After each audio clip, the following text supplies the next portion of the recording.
How China Turned the Kubuqi Desert Green.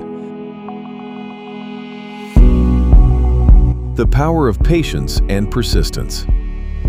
There are places on Earth that seem impossible to change, places where nature appears to have already made its final decision. China's Kubuqi Desert was once one of those places.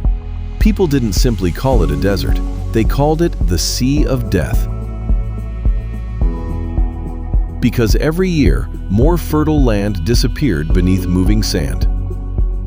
Trees died, farms vanished, families abandoned their homes. The desert kept growing. And it seemed that nothing could stop it. But history has taught us something remarkable. The greatest victories rarely happen overnight. They begin with one person who refuses to quit.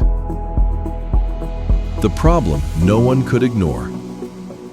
The Kubuqi Desert, located in Inner Mongolia, became one of China's biggest environmental challenges. Strong winds carried sand across farmland. Vegetation disappeared. The soil lost its fertility. This process is known as desertification, when productive land slowly becomes barren desert. For many years, it looked unstoppable.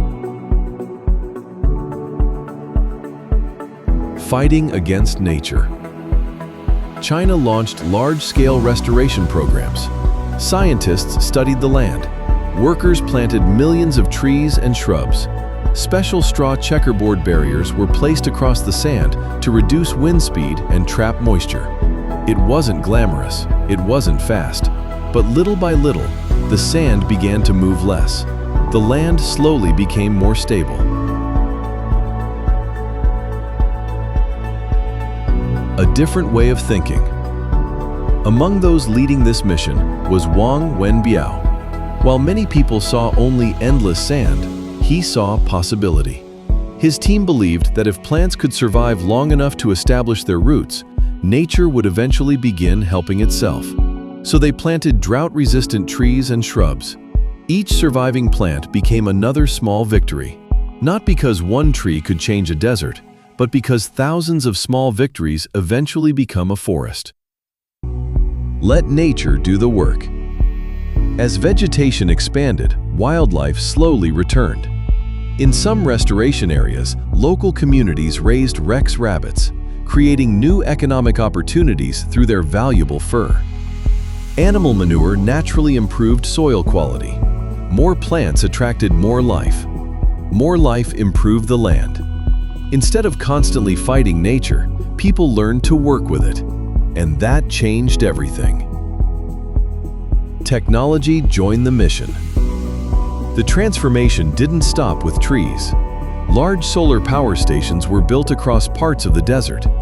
These solar panels generated clean electricity while also creating shaded areas beneath them. The cooler ground helped retain moisture.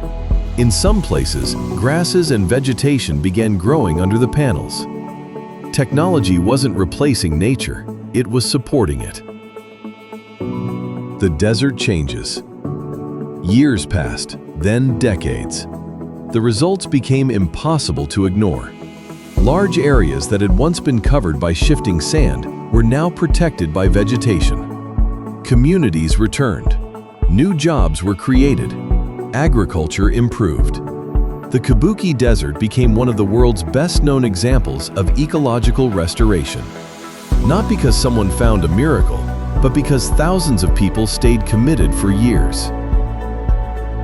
Final lesson. The Stoic philosopher Marcus Aurelius once reminded us that we should focus only on what we can control. The people working in Kubuqi could not control the wind. They could not control the desert. They could only control today's work. Plant one tree, protect one seedling, improve one small piece of land, then repeat again and again. Eventually, the desert changed. Life often works the same way. The biggest obstacles rarely disappear in a single moment. They disappear because someone keeps showing up every day, without applause, without certainty, without giving up. Because real change is almost always the result of quiet persistence. If this story inspired you, remember this. The world often rewards consistency long after it has finished laughing at your first attempt.